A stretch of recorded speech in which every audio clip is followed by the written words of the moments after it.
Welcome to Asks Me Anything. Your chance to ask the IT Pro TV subject matter experts questions live. Here's your host, Don Pizzette. Welcome back to Asks Me Anything, the show brought to you by IT Pro TV, where you, the viewer, get to ask questions of our subject matter experts. A lot of times you study, you read, you learn as well as you can, and then questions pop up and you need to ask somebody. Well, who can you ask? You can ask us. At IT Pro TV, we have a whole suite of subject matter experts, or at least people who pretend to be. That's and, right. and they are available to answer your questions. So we put together this show to be able to take care of that. If you have any questions that are out there, well, let me put some boundaries on this one here. So if you have any IT-related questions, then jump out onto the Twitter sphere, right? Post a tweet, use hashtag AsksMeAnything. Our social media team picks those up, gathers them together, and we answer them right here during the show. We actually gather them up all week long, so throw out questions whenever you want. But if you're watching this live, you can throw the questions in right now. They're monitoring that hashtag, and we will answer those questions time permitted. And that reminds me to mention something else here, which is if you're an IT Pro TV subscriber, you can take advantage of the Q&A forums on the IT Pro TV site, post your questions there, and we prioritize those, make sure they get answered first. But we do make the best effort to answer everybody's question because, hey, if you ask the question, odds are somebody else was asking that question too, and we can all benefit by answering it right here in one cool little venue. So that's what we've got. And actually, to make today exciting, we have Mr. Wes Bryan here in the studio with me. Wes, thanks for joining us. Oh, absolutely. It's great. I'm glad you scoped the framework of those questions, or we'd have to change the hashtag to Stump the Chump. I know. Halfway through the show, we'll be talking about beard styling or something. Yeah, definitely. All right. So, I could use some advice. Wes, how do you grow such a full beard? yeah, patience. Patience and lack of hygiene, I guess. You throw away your razor. That's right. Throw them away. All right. Well, Wes, I think you've been on the show a few times. Sure. Most of our viewers know you, but just to recap, can you do a quick introduction for yourself and your areas of expertise? Oh, definitely. So I'm an edutainer here with IT Pro TV, and I usually scope in on things like CompTIA's A+, the Net Plus, and the Security Plus, and those are really my bread and butter. It's one of the things that I've, a handful of the things that I've taught for.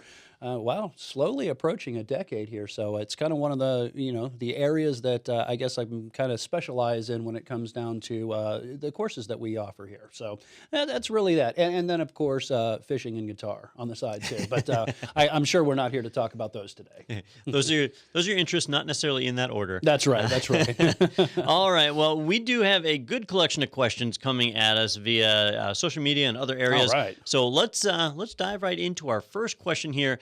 And this one's knocking the dust off of some old protocols here. Rob is asking, NetBIOS is very old. Does Windows still use it? Mr. Lopez, wow, I get this question a lot. We've actually had this come across the forums a couple of times where they say, I know that's an API that was back in Windows 2000. So what are we using today, and are we still using NetBIOS? And the answer is yes, we are still using NetBIOS. Now, I don't know how many exact applications are like relying on it. I'm sure back when you got into computing, I'm sure you've set up probably more Win servers than you've ever wanted to. So it's not as prevalent. But I would encourage you to take the advice that somebody gave me. The advice. I'm not sure exactly who that was. It's really this guy sitting next to me that says if you kind of want to know what's going on with your operating system, spend some time in a packet capture utility, because I don't think I would have been able to answer that correctly without going to a TechNet page or going to Wirecapture. And sure enough, if you do things like, for instance, it's kind of interesting. If you turn off your maybe take out the IP address to a DNS server, and you can't actually do a DNS name resolution, you'll actually see in the packet capture utility an NBNS protocol, which is NetBIOS naming system. And what's even interesting, what's cool is you'll even see those old NetBIOS codes that, thank goodness, we don't have to remember anymore. Specifically, I did a Wirecapture on one where it was looking for a file server, and it's using SMB, some of those other protocols. But one of the things that it really did to try to find that file server, and again, turning off DNS, is it sent out a NetBIOS name service broadcast, if you will. Yeah, and understanding the history here helps a little bit because I do find a lot of people confuse NetBIOS with NetBEUI, which are really two different things, but they are very, very closely related because back in this would have been the late 1980s, early 1990s. NT days? Was it the NT days, or would it have been the 98 Really days? right before. So Right, this is yeah. like Windows 3, Windows 3.1. Oh, okay, So wow, okay, maybe yeah. the first versions of NT that were released to the public. That Microsoft didn't really have a networking protocol stack. Right. So if you bought DOS, there was no networking stack inside of it. And if you bought Windows, there was no networking stack. It wasn't until Windows 3.11, Windows for Workgroups, Okay, right, yeah. that they started introducing networking as a default component of it. And they didn't even develop that in-house. They acquired it from Intel. So they Okay. bought NetBIOS from Intel. And it was what became the foundation of all of the networking inside of Windows at the time. NetBEUI was a layer 3 protocol that was used to communicate between systems, and it was very broadcast heavy, and it was non-routable. Sure. So Microsoft eventually moved away from that until you mentioned Windows 2000. Windows 2000 was when TCP/IP became the default protocol for it, and you saw NetBEUI really start to go away. Nobody runs NetBEUI anymore. Right. But NetBIOS is still there. But instead of doing broadcast, your machine will usually look to DNS first, and only if DNS fails will it then go and do the NetBIOS broadcast. But it'll still do the NetBIOS broadcast. Yeah, and today, isn't it? I'm pretty sure it's a NetBIOS over TCP/IP. So I mean, we obviously we can do a little bit more, and it's not so reduced to. It's kind of funny. I think of the term WINS, right? We use it for Windows Internet Naming Service, and the first thing I learned in A+ is that you can't use it across the internet. So I wonder if they needed to rethink their naming convention on that one. It all came down to how you configured it. Like you could use WINS with TCP/IP, and then it could go over the internet.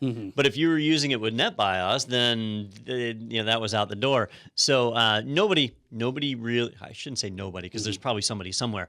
Most sane people don't use NetBEUI and they don't use WINS anymore. Right? Sure. If you've got DNS properly configured and you're running Windows 2000 or newer, you're going to use DNS lookups to find names. Even single name lookups a lot of times can happen from DNS if you have your DNS suffix list set up right.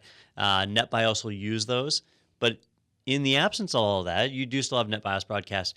With IPv6, that gets broken, though. So with IPv6, you start to move away from that and you rely on MLD and the other things that are a part of IPv6. So we'll see it go away eventually, but it's like that Monty Python skit, right? I'm not dead yet. That's right. I'm quite all right. And it's interesting too that you say, well, we're relying on DNS, right? Because that's more targeted communication. And when we say targeted, I mean, I could say, it's a unicast communication, but I just think of it targeted, right? For now, check out our courses on what unicast means, but that one-to-one communication, and it reduces some of the unnecessary communications we have on our network, but it's still under the hood, right? Yeah. There's a lot of old technologies like that are still in use. They just don't look like they used to.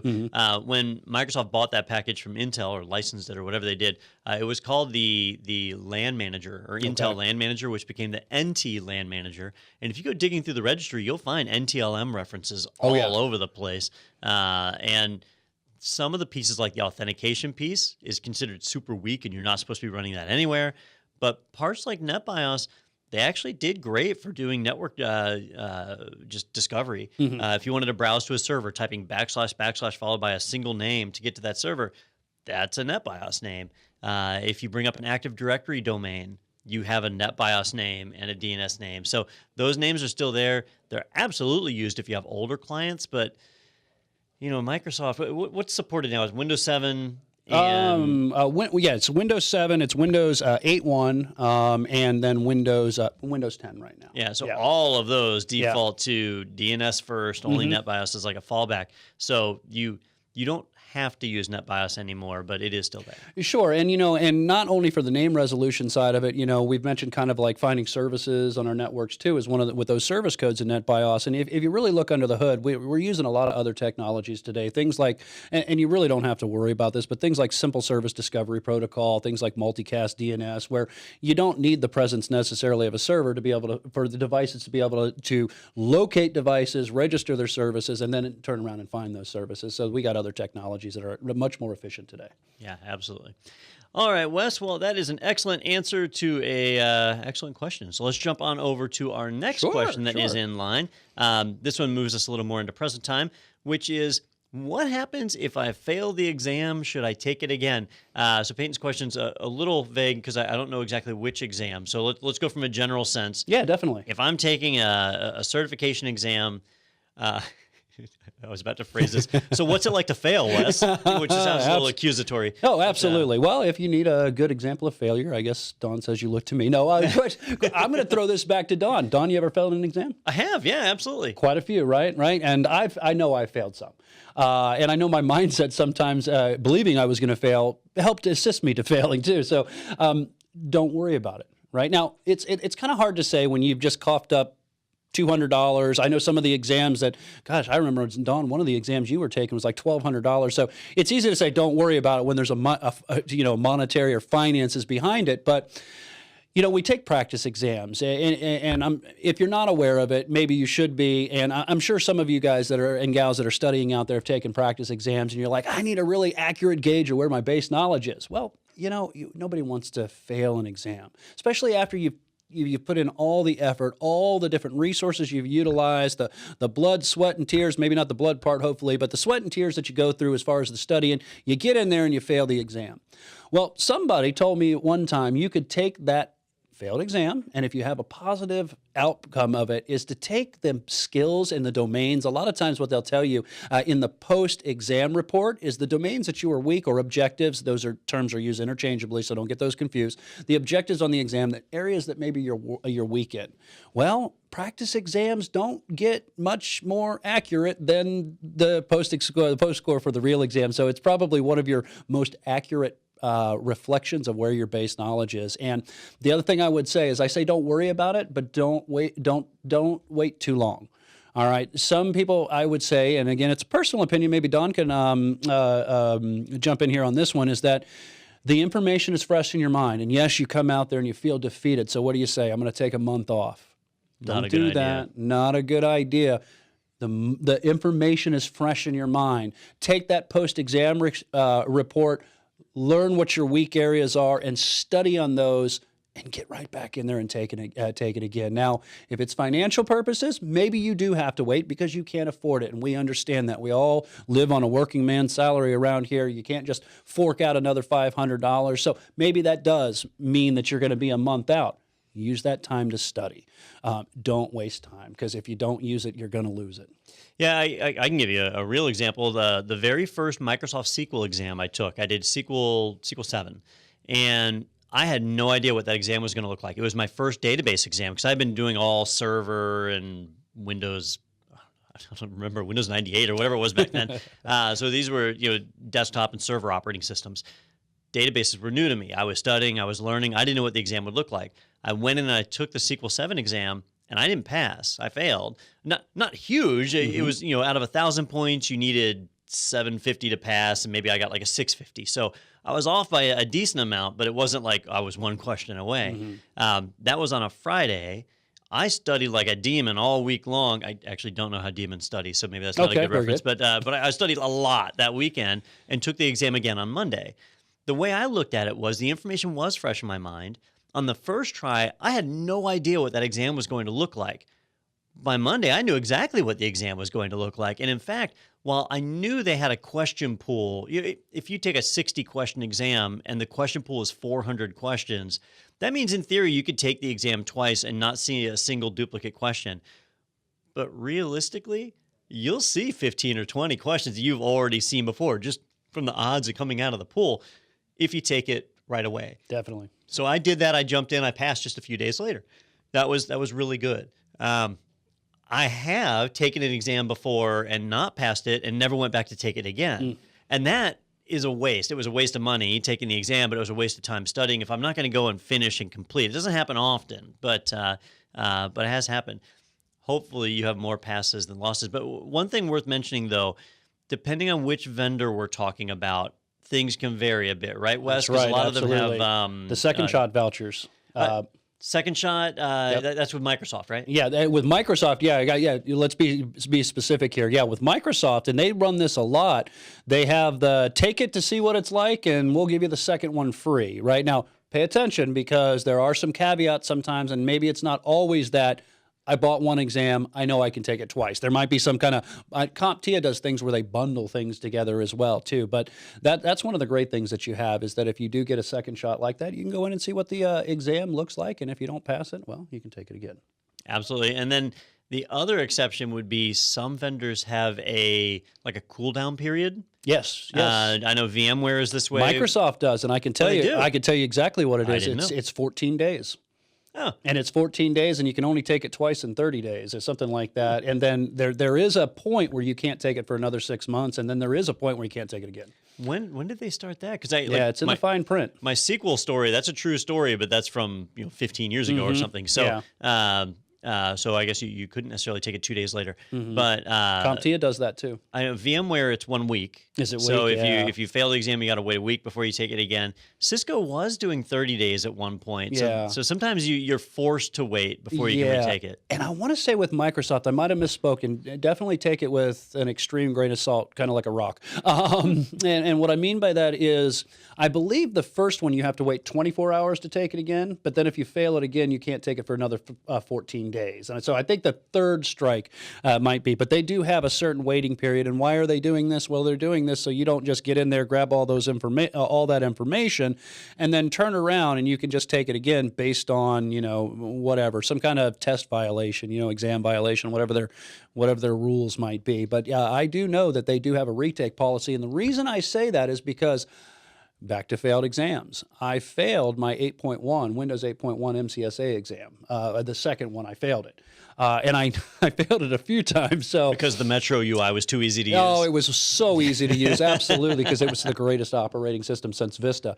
And one of the things that I do remember is that I did have to wait a little bit, and I was starting to get a little worried because I'm like, there might become a point when they say, no, you're a failure and you can't go back in there. But you don't have to worry about that. I definitely did on one of the exams, but I was prudent, so. All right, I found Microsoft's retake. It says if you do not pass the first time, you have to wait 24 hours. Okay, so All that's right. Yep. So that my story checks out. And then if a candidate does not pass a second time, then you have to wait 14 days. Okay, so it's still right? the same, yeah. And then you have a 14-day period for your fourth and fifth attempts. But if you fail it 5 times, which you do have to reevaluate your study methods at that point, yes, really. you do. But if you do manage to fail it 5 times, then there's a 12-month period That's that's what it imposed, and you've got to wait a year. That's a big deal, right? I mean, it's basically saying, look, you can't just keep taking this hoping for a pass. Eventually, you've seen too much of the question pool. That's right. And they kick you out. I don't know what CompTIA's retake policy is. I wonder if I can find that real quick. But it is important to look that up. It does vary based on vendor. But for most people, the biggest penalty is really just going to be the money side of things. Right? Definitely. And the other thing, too, while Don's looking that up, is scheduling side, too, right? Just because maybe you can retake it within 24 hours. We use Pearson VUE. And I say we, a lot of the viewers here at Exam Candidates use Pearson VUE. What if you can take it within 24 hours, but the next scheduling day is going to be a week out before you can actually get into whatever the roster is, the reservation for an exam booth. So definitely keep that in mind too. That can add to how long it is before you retake. All right, I found CompTIA's. CompTIA has no waiting period on the first or second attempt. Okay. And then on the third attempt, let's see. 14? Yeah, that's where you get 14 days, and it's 14 days for every attempt after that. Doesn't appear to be a maximum on this one. Yeah. And that's probably why I could remember 14, because it seemed like a common number between two of them. So, there is a point where it's 14 days out. And I did think that kind of tells you, though, by the way, on my Windows 8.1 MCSA, how many times I got it wrong if I was worried about the year there. So for me, it was a tough exam. But, that's how you learn. I just used it as, okay, what areas do I need to work on? And I went and worked on them. And apparently, like Don said, for 4 or 5 times, my study methods needed to be reevaluated. So again, use it to your advantage and do not let it discourage you from going on and pursuing that certification exam. I have a former student of mine who is now, he runs one of the larger data centers here in town. Years and years and years ago, he was studying for Net Plus. And this was when Net Plus first came out. It was the very first version of it. And he failed it 3 times, got the exact same score all 3 times, and they were all within 10 points of passing. So it was like really close 3 times. And he got so discouraged. And then it had taken him so long, CompTIA released a new version of the exam. Mm-hmm. He went in, took the new version, passed first try, passed by like 150 points. The new version resounded better with him. But he's a great example of just don't get discouraged, get in there, and just try and study, try and strengthen your weak areas. Most definitely. Yep. All right, Wes. Well, let's jump over to our next question and remind everybody that if you have your own questions, be sure to throw them out there with hashtag AsksMeAnything. We always look for that on Twitter or in the IT Pro TV Q&A forums. Definitely check it out there. Post your questions, and we'll answer them here on the show. Questions like this one from Carl, where he is asking, should I upgrade my workstation or buy a new one? Oh, an opinion question. Wow, interesting. So I'm curious, Wes, what is your opinion? Do you upgrade your workstation? Well, if it's graphics cards in today's day and age with crypto mining, I would say don't upgrade your workstation, buy a new one. And I say that jokingly serious, just because, I guess it depends on if you're really going to get your bang for your buck. Right. We've talked about before, things like, if you're going from, maybe a traditional mechanical 5,400 RPM drive and you find a cheaper deal and maybe you can put an SSD in there. Great. If you can do something like maybe upgrade the RAM, maybe go from, 4 gigs to 8 gigs or 8 gigs to 16 gigs. Maybe you can do that. And that might be something that's feasible. I really say that it depends on the amount of functionality you have and really the cost of whatever it is that you're upgrading, because if you are going to say, let's say you're going to put a $300 graphics card in there, that $300 graphics card might be good for a while, but all the surrounding pieces that kind of in the system that kind of, shake hands together to make this system work, are they outdated? So I guess it's I hate saying depends, but it really kind of does. If it's just sheer performance that you want to see increased a little bit, it could be very beneficial to just upgrade your hard drive or add additional RAM. I think when it comes down to it, your bang for your buck is definitely watch, what's the condition of the drive, the storage mechanisms that you have in there, as well as your RAM. And if you can keep these price points down a little bit to upgrade your workstation, then that is great. However, if you're like me and you like the latest and greatest, then it might be a chance for you to just go ahead and say, let's go out with the old and in with the new. But that doesn't necessarily mean that you should do that, because maybe the newer devices bring the price point down, but they don't have the functionality and the expandability that you want. So if it's going to be one that you're going to buy the new workstation and you're not one that likes to do the upgrade, you just run it for what it is, then you might be doing well. However, if you need additional expandability in the future, you might see that it's going to be a sizable investment moving from a workstation that you can upgrade versus one that you just have to outright purchase. I know in my experience, and when it comes to like upgrading CPU, it's never worth it. No. Because, upgrading a CPU is not as easy in most cases of just getting a CPU and dropping it in. You typically end up having to replace the motherboard. Sure. If you have to replace the motherboard, there's all sorts of other stuff that falls in line. It just becomes more expensive than it should be, and that's that. So upgrading CPU, if that's what you're shooting for, an upgrade is rarely worth it. Most definitely. RAM, on the other hand, if you've got empty banks of RAM inside of your computer, it's so easy to pop in additional chips or even to take the old ones out and put new ones in. That one's trivial. Mm-hmm. RAM upgrades are certainly a given. Do check your motherboard BIOS to make sure that you support it. For example, I think it's my computer at home right now that I've got 32 gigs of RAM in it. It supports 32 gigs of RAM. If I were to pop in more, the BIOS on the motherboard doesn't support more than 30 gigs of RAM. I'd have to replace the motherboard, which I just got done saying is not worth it. So you can upgrade to whatever the max of your board is, but upgrading a core component like the motherboard is rarely worth it in a system. Upgrading storage is almost always worth it because, again, pretty easy to do, and you can get storage cheap. Storage gets cheaper every year, or at least higher in quantity every year, so pretty easy to replace that. Video card. You mentioned video card a second ago. Very expensive. I've gotten burned on this. Yeah. Video cards, they're going to be expensive no matter what you do, Mm-hmm. right? If you buy a new system, if you got it, whatever, video cards are expensive. But I bought one and didn't do my research once, and I popped it in the computer and I couldn't boot. And it turned out that my power supply wasn't rated to put out enough power. So upgrading the video card turned into upgrading my power supply. Yes. Also Yeah. caught me by surprise. I didn't watch A+. I did that too. Well, I taught A+, and I did the same thing.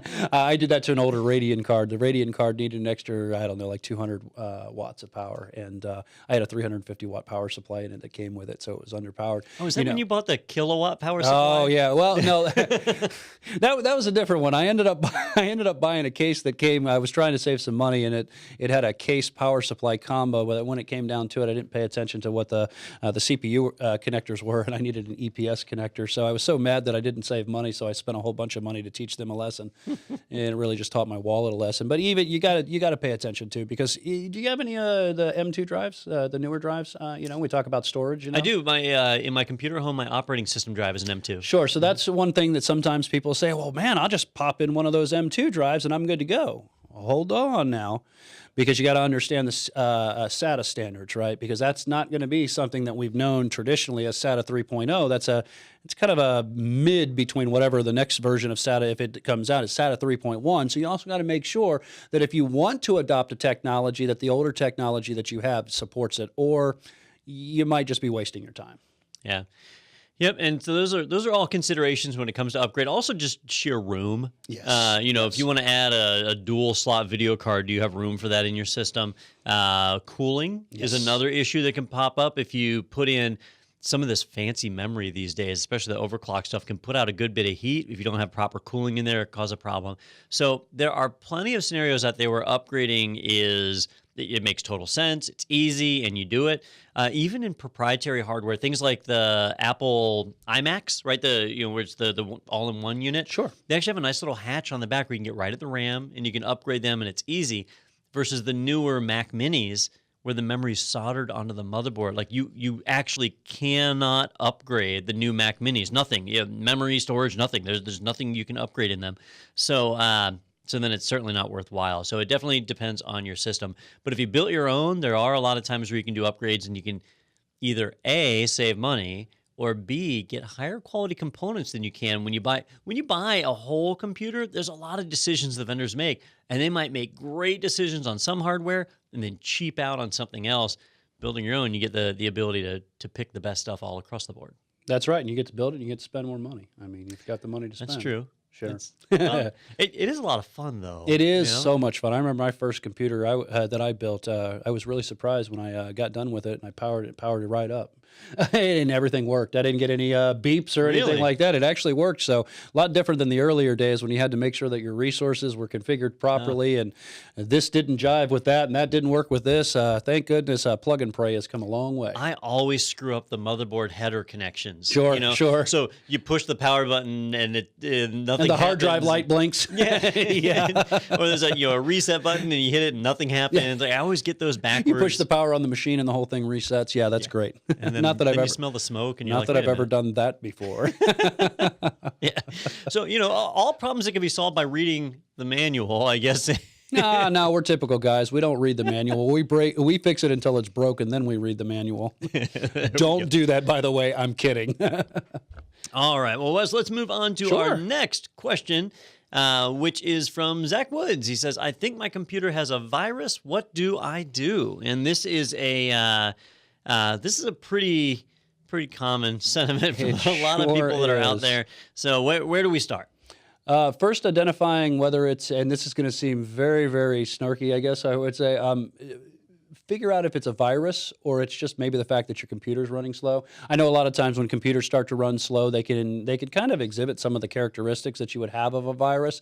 If you think you have a virus, what you do is really kind of vendor specific. I know Don can talk about, Unix derivatives and Linux derivatives, but I know if you have, like, for instance, a Windows machine, one of the first things I do is I just do things like disable system restore. Even more so than before that, if it's plugged into the network, I reach over and pull the cable from the wall. I isolate the machine, right? If I think I have a virus, one of the first things I like to do is make sure that I don't know, right? We like to just lump everything together as under a virus, and malware has so many different forms. Is it going to be one that's self-propagating? Is it going to be something that's just isolated to the file system on that machine? So one of the first things you can do is just isolation of that machine so that viruses don't propagate to other machines within your in your network. Now, I'm sure that you could probably talk from an enterprise standard. It'd probably be a little bit different. Well, I want to get a little clarification on what you were saying, because I understand, like, unplug it from the network, right? Because you don't want this machine infecting other machines, and then that gives you a little time to get in there and try and clean it. You mentioned, was it disabling system restore? Yes, why most would you definitely. do that? Well, system restore, and here largely so that if you've had a Windows 10 machine, you know how often it updates. And every time a machine updates, every time you install a piece of software, and sometimes there are these automatic system checkpoints that happen. And when the system checkpoint happens within System Restore, what it's doing is it's creating this point-in-time snapshot of the system state data. Jargon aside, system state data is the configuration of the operating system at the point that it took that copy.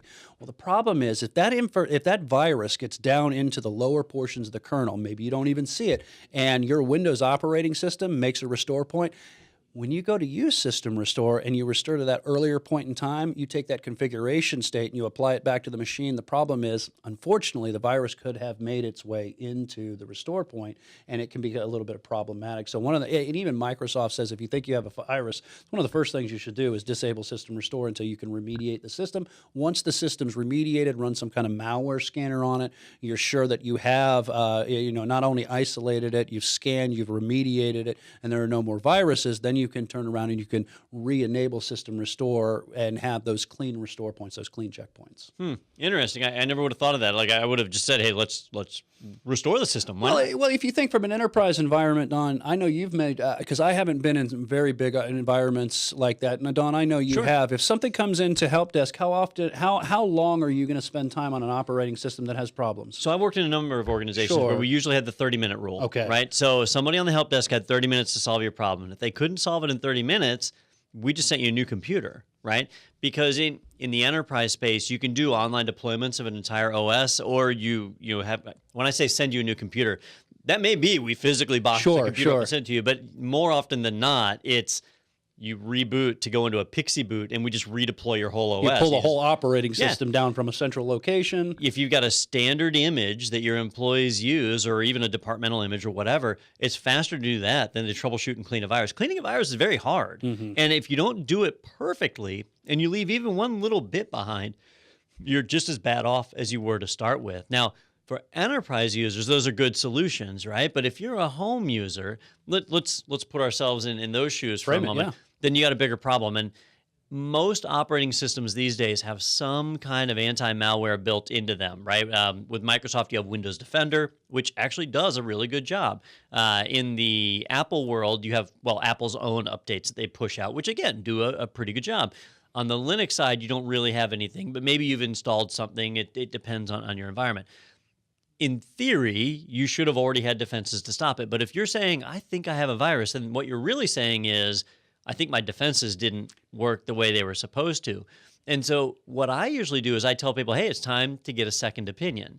And one of the services I like is from Sophos Antivirus. They have housecall.antivirus.com. Oh, yeah. And so if I think that Windows Defender didn't block something, or I actually run Sophos Antivirus on my laptop, if I think that it didn't block something, then I'll go to Housecall. Or you know what? I said Housecall was Sophos. I think Housecall is actually Trend Micro. Okay. Because it wouldn't make sense for me to do it if I'm actually running Sophos anyway.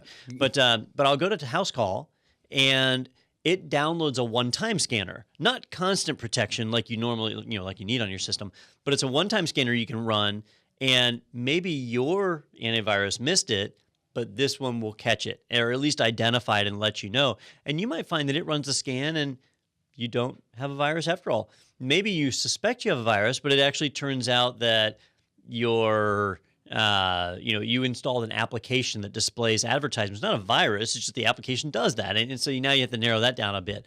But getting that extra second opinion from antivirus software can be really handy. And let me talk about the second opinion too. Dawn, I know that we can do online scans and we can do offline scans, right? Mm-hmm. Because viruses, and again, let me just step back and just kind of say malware, right? Because I know that we like to lump every single piece of malicious code under that term, that umbrella term, virus.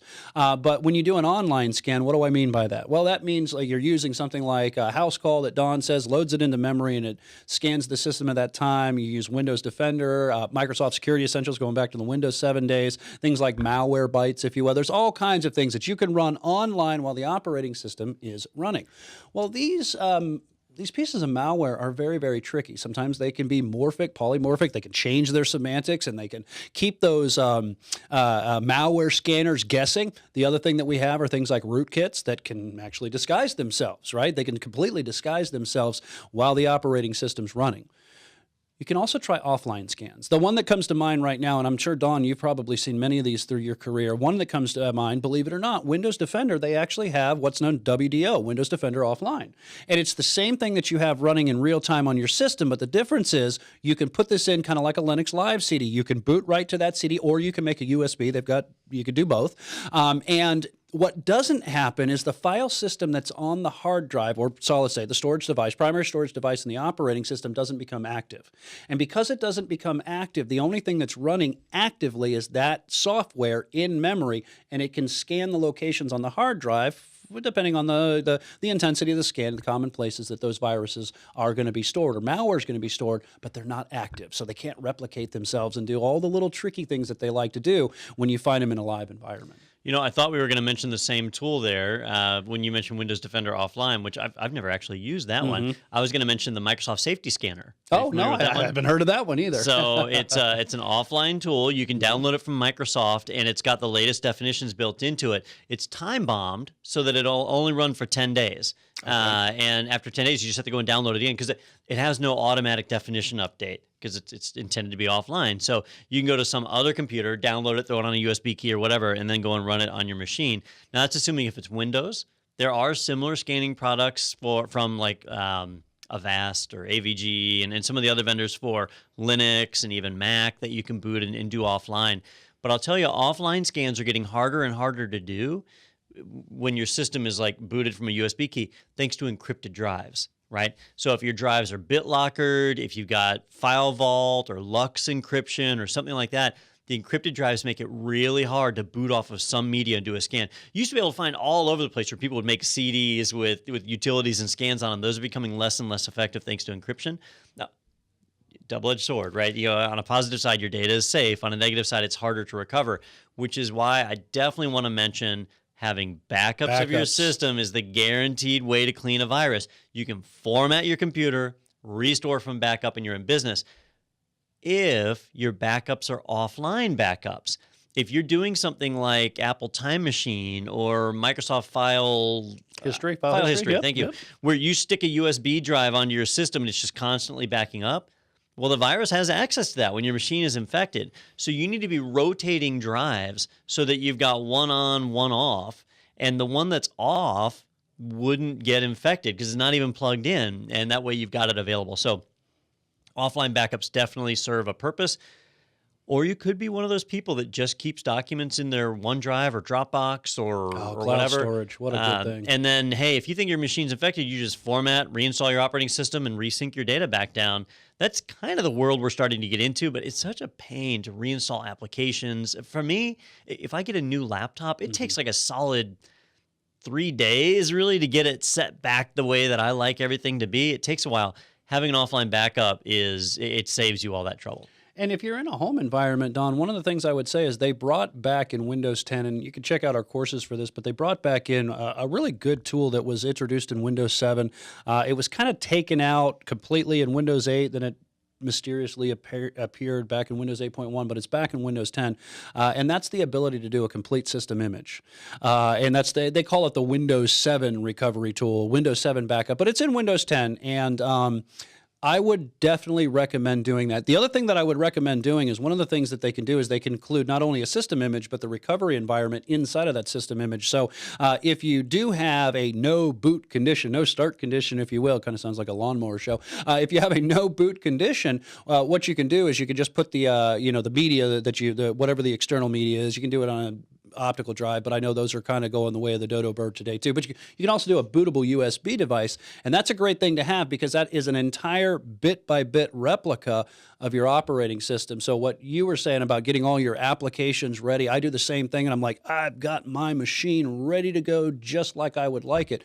Well, we do this in enterprise environments, but we usually have a centralized repository that Don was talking about. If I can't fix it in 30 minutes, we re-image the machine, put a brand new operating system on it. You can do that in the home environment too. You don't have to be in an enterprise environment to do it. It's built into your Windows operating system. And I would recommend that if you get a new computer and you get it the way you want set up, run a system image on it. Keep that separate. You get a virus, you think there's a problem, you can't solve it.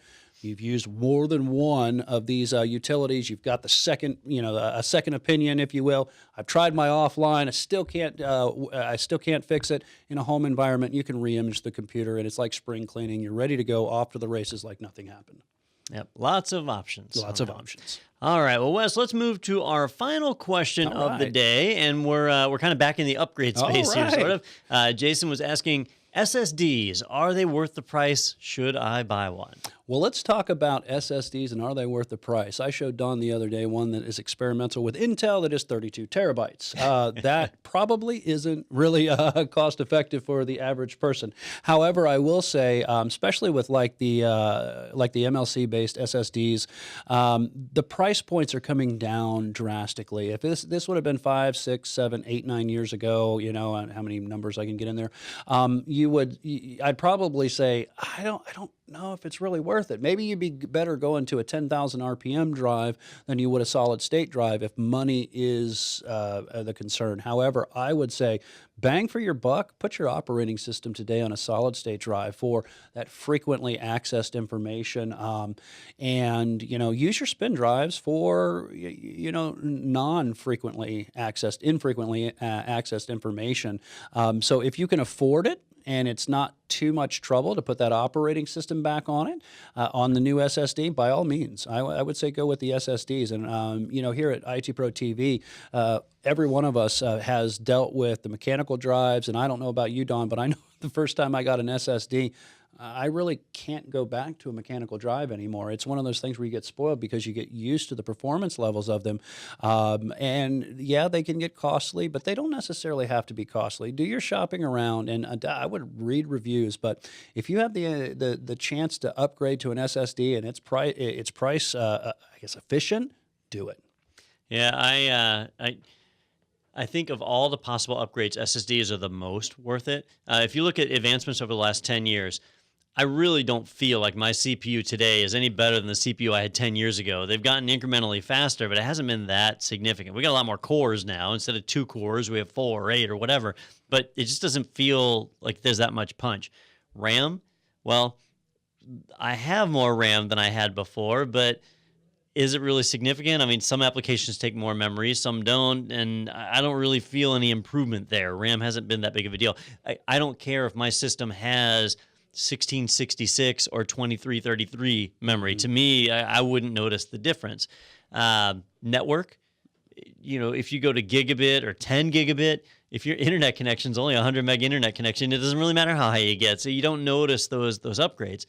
But on storage, when you go from spinning disk, like Wes mentioned, to SSD, it's like a life-changing experience. Your computer goes from taking minutes to boot to seconds to boot. Accessing data is so much faster that I swear by it. All of my systems these days have SSD for their operating system. Maybe just the operating system drive. I might have regular traditional disks because there is a price difference, right? I was just on Amazon real quick.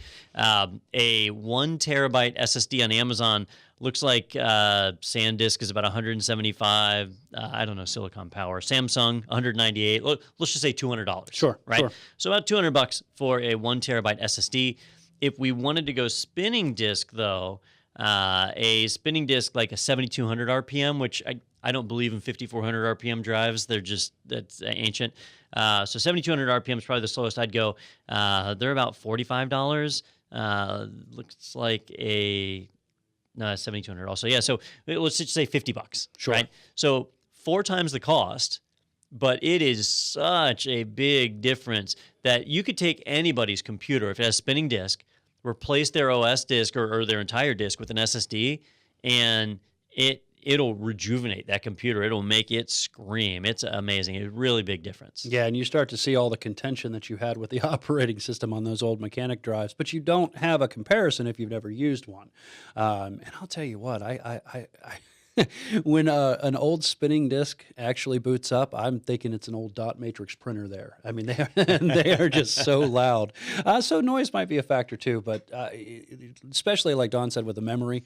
Memory, what is the focus today? Again, we're looking at how much more information lane-wise can we pump into the CPU, and can we do that at a lower power? So you might see that your memory upgrades from a standard or from an overclocking standpoint. If you're not overclocking, you're not not going to see it. And we can't as humans, we can't measure things in nanoseconds, so we don't see that time.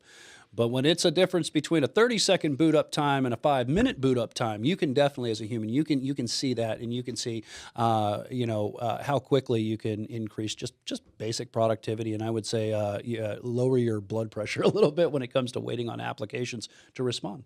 Yep. All right, and do keep in mind also there are a number of different types of SSD, different speed. It is still being plugged into your SATA bus if it's traditional SSDs. So if you have SATA 1, SATA 2, SATA 3, that's going to impact your performance as well. And then on the SSD side, you could go with M2 drives or even NVMEs, which give you even more speed. So tons of choices out there, all adjust the price. Pay attention to your SATA standards too, because SATA, that was one of the problems with serial ATA, right? Those drives, when we got to 3.0, with 600 megabyte transfer speeds. And it's kind of interesting that, well, now with solid states, that interface became the bottleneck. So when they moved it, the M2 drives and beyond that, they have the SATA 3.1 standard, right? And that basically increases and allows you to use more of the PCIe bus, which essentially everything's interconnected to, and it brings you up to a gig bandwidth. You can use basically if I remember the statistics right, you can use an entire PCIe 3.0 single lane, which is a gigabit speed. So you make sure that not your operating system, I'm sorry, make sure that your hardware supports that. I'd hate to see somebody say, well, I've got a SATA 3.0, I went out and bought an M2 drive, I put it in that PCIe slot, and I didn't get to see the performance. You can maybe save yourself some money if you only have SATA 3 and you don't have to buy the latest and greatest technology. You might be able to save yourself a little bit of money and still get the SSD performance. Yep, excellent.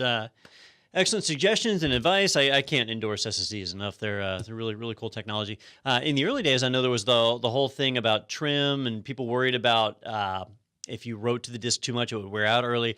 Modern SSDs are not like that. So you get lifetimes that are typically longer than spinning disks. I've had plenty of spinning disks fail over the years. Kind of goes back to our backup question. Make sure you got a good backup. Definitely important and stuff to keep in mind. Sure.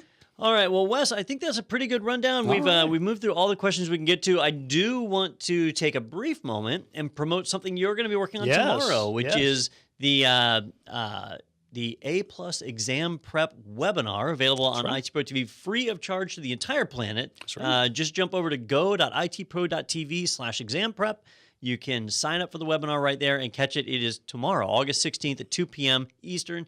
If you catch it live, you can watch it and ask questions of Wes. If you don't catch it live, don't worry. It'll be recorded. You can watch it then. And I've been promoting this all week, but you're actually sitting right beside me. Can you give everybody a brief summary about what you're going to talk about? Yeah, absolutely. We're gonna take some time to kind of give you strategize, if we can make a word there. We're going to kind of give you some strategies and tips that you can take to make you definitely more prepared, definitely more successful, but also to maybe help alleviate some of the stress as you start to progress and get closer and closer to the exam. So we'll take a brief look at some study tips that might help you. We're gonna talk about the practice exams and how to get the best benefit out of them when you are preparing for the A+ exam. And then finally, we're gonna look at some specific exam strategies. We'll look at different types of questions and how we can break down those questions when maybe we don't know what the answer is. We'll give you some kind of plan of attack for those questions and basically go through a few examples of that to make you a little bit more prepared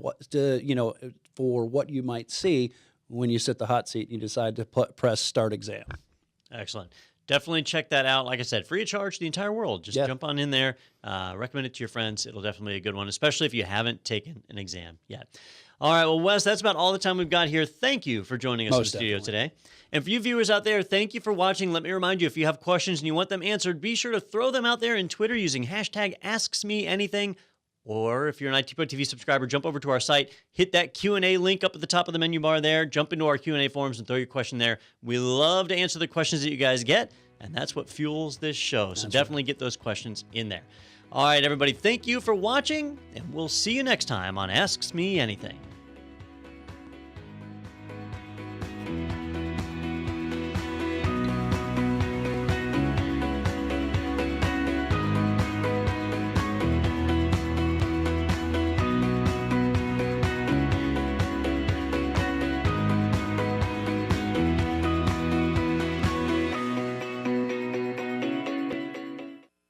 Are you enjoying Ask Me Anything? Then be sure to check out our other podcast, TechNado, where we take a look at the most interesting tech news stories from the week and interviews from people in the industry.